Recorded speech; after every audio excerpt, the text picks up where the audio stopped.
Eu sou o André, vamos aqui fazer uma análise daquilo que se passou esta semana em Portugal e o que se passou também em termos internacionais, mas que diga diretamente respeito a Portugal. Portanto, vou falar com vocês do quê? Web Summit, vistos gold, nómadas digitais, eleições no Brasil e também aumento das taxas de juros. Começando pelos nómadas digitais, como vocês sabem, o Governo está prestes a aprovar uma medida em que vai favorecer os nómadas digitais em termos fiscais. E significa o quê? Que tu, para beneficiares do Estado de Direito, que é o Estado que temos em Portugal, em que tens direito à saúde, à educação, a serviços públicos, tu vais ter que pagar uma carga fiscal diferente da deles. Eles vão pagar menos do que tu, mas muito menos do que tu. O que não faz sentido se estamos todos a habitar no mesmo país, todos temos de ter o mesmo regime fiscal. E não tem que haver aqui favorecimentos a ninguém. Não tem que haver uma discriminação positiva aos nómadas digitais.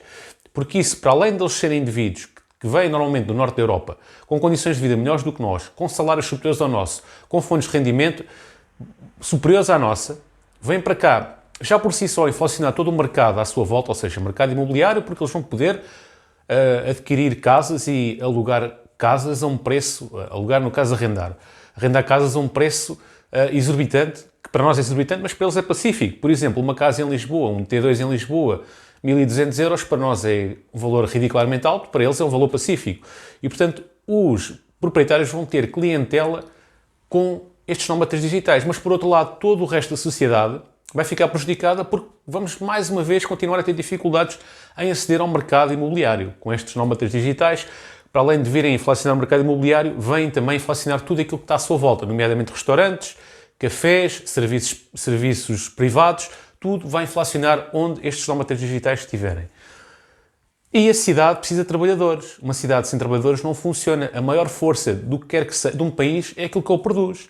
E sem trabalhadores não há produtividade. E se os trabalhadores abandonarem as cidades, os nómadas digitais, quem é que vai servir os capuchinhos aos nómadas digitais? Quem? São eles próprios que vão trabalhar para eles próprios, a usufruírem da vida de luxo. Eles vão fazer vida de luxo em Lisboa à conta da modéstia portuguesa, da subserviência portuguesa. E isso não pode acontecer, meus caros. Nós estamos em Portugal fala-se português, e o que eu aconselho as pessoas é: não sejam mal educados com os nómadas digitais, tratem com respeito eles, mas não sejam subservientes, ou seja, falem português com eles. E exijam pelo menos que eles falem português. Mesmo que vocês chamam a falar inglês, dizem eles: não, estou em Portugal, fala português. Não facilitem a vida a eles, porque ao facilitarem a vida a eles, eles vão continuar a vir, vão continuar a gozar deste país com regalias fiscais, enquanto tu estás-lhe a pagar a boa vida que ele está a ter cá em Portugal. Portanto, nómadas digitais, nada contra eles, mas que paguem a mesma carga fiscal do que qualquer outro português.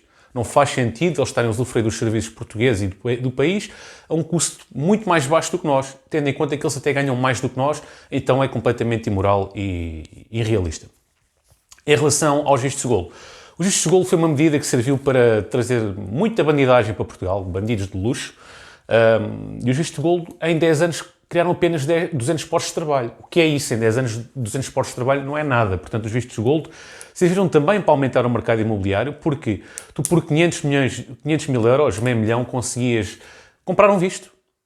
Tu com meio milhão de euros conseguias comprar um visto e ainda tinhas uma casa, porque qualquer pessoa, fosse quem fosse, independentemente do seu histórico, se investisse meio milhão numa habitação em Portugal, teria direito a um visto. Ou seja, Portugal entrou no tráfico de vistos ao vender vistos por meio milhão e ainda lhes ofereceu uma casa. Portanto, mais barato até do que alguns traficantes que vendem nacionalidades. Portugal vendia um visto porque, no fundo, as pessoas que queriam visto de golo não queriam ser portugueses, eles estão-se a cagar para Portugal. Eles queriam é ter o passaporte para circular na União Europeia. Portanto, eles com o visto de golo tinham nacionalidade portuguesa e adquiriam passaporte europeu, que era isso que eles queriam. Portanto, Portugal vendia passaporte europeu a meio milhão com direito a uma casa. E o que é que isso fez? Fez com que inflacionasse o mercado imobiliário em Portugal, porque meio milhão há 10 anos atrás era luxo, neste momento, com meio milhão nem nos arredores compras uma casa em condições. Portanto, meio milhão era luxo, as pessoas que adquiriam essas casas por meio milhão em Portugal, que eram consideradas pessoas que tinham posses para comprar de luxo, tiveram que começar a comprar casas que a classe média comprava, e a classe média deixou de poder comprar casas porque a classe que era anteriormente luxo começou a comprar as casas que a classe média comprava. Isto fodeu-se tudo. Basicamente é isto. O Governo parece que vai acabar com os vistos de gold, principalmente nas cidades, deixando se calhar aberta a possibilidade dos vistos de gold manterem-se no interior, e os vistos de gold no interior embora seja um pouco imoral esta questão dos vistos gold, é minimamente aceitável porque realmente o interior precisa de investimento. Agora, nas grandes cidades como Lisboa, Porto, Faro, não faz sentido, na zona litoral de Portugal, estar a vender uma nacionalidade, estar a vender um passaporte europeu por meio milhão. Porque é isto que acontece. No fundo, Portugal tornou-se uma lavandaria de dinheiro e tornou-se um paraíso fiscal para os formados do Norte da Europa, porque os formados do Norte da Europa também têm benefícios fiscais, não produzem, fazem consumo, é verdade, mas não produzem, e como eu vos disse, a maior riqueza de um país é aquilo que produz, e já isso está provado desde o ciclo do ouro, que nós tínhamos muito ouro cá em Portugal, mas como não produzimos, comprávamos tudo, acabamos por a nossa economia ressentir-se e termos muita gente na pobreza nessa altura do ciclo do ouro que vinha do Brasil para Portugal e de Portugal para a Inglaterra.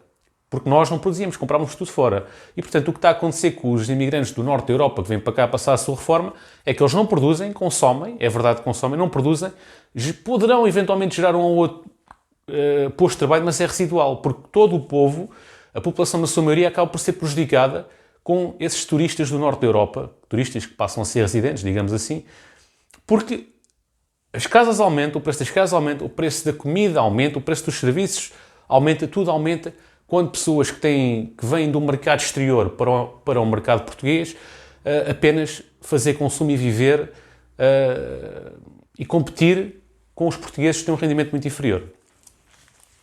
Portanto, vistos gold a ser anulado, essa questão do visto gold é bem visto.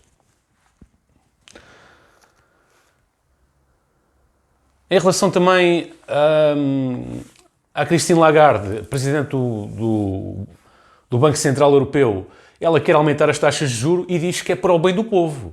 Isto faz-me lembrar um pouco os agressores de violência doméstica, isto independentemente de ser homem ou mulher, não é isso que se trata, mas os agressores de violência doméstica dizem assim, quando agredem alguém, isto vai-me doer mais a mim do que a ti, mas é para o teu bem. Parece aquilo que está a dizer a Christine Lagarde, ou seja, nós vamos pagar mais e ela diz que é para o nosso bem. Enfim, eu não sou propriamente um especialista em macroeconomia, mas uma coisa eu sei, quando me vão ao bolso consigo o sentir. E se vão aumentar as taxas de juros, nós vamos todos sentir esse aumento de taxas de juros. O Mário Centeno parece estar de acordo com a Marine Lagarde, provavelmente está a pescar o olho a um lugar europeu. O Governo diz que esta medida não é boa, de aumento das taxas de juros. Vamos ver o que é que vai dar. Esperemos que realmente a taxa de juros não aumente, porque isso vai prejudicar sempre os mesmos, que é a classe média. O ideal é termos uma taxa de inflação entre os 2% e 3%, mas não sei se isso vai ser possível. Eles é que são especialistas, eles que estudem a melhor maneira de controlar a inflação, mas que não façam à custa do povo e à custa de quem trabalha.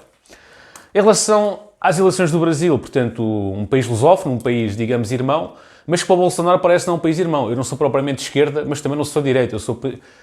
Eu sou patriota, portanto, eu gosto de políticas patriotas, independentemente de serem de esquerda ou de direita. Eu gosto das políticas que favorecem as pessoas que habitam no país. É esse o meu tipo de política, portanto, não é uma política de esquerda nem de direita, é uma política nacional. E, portanto, em relação a isto, está aqui o meu, digamos, o meu disclosure feito em relação ao Bolsonaro e ao Lula. Portanto, para mim é muito diferente, seja um ou outro, porque eu não sou de acordo nem com a política de um nem do outro.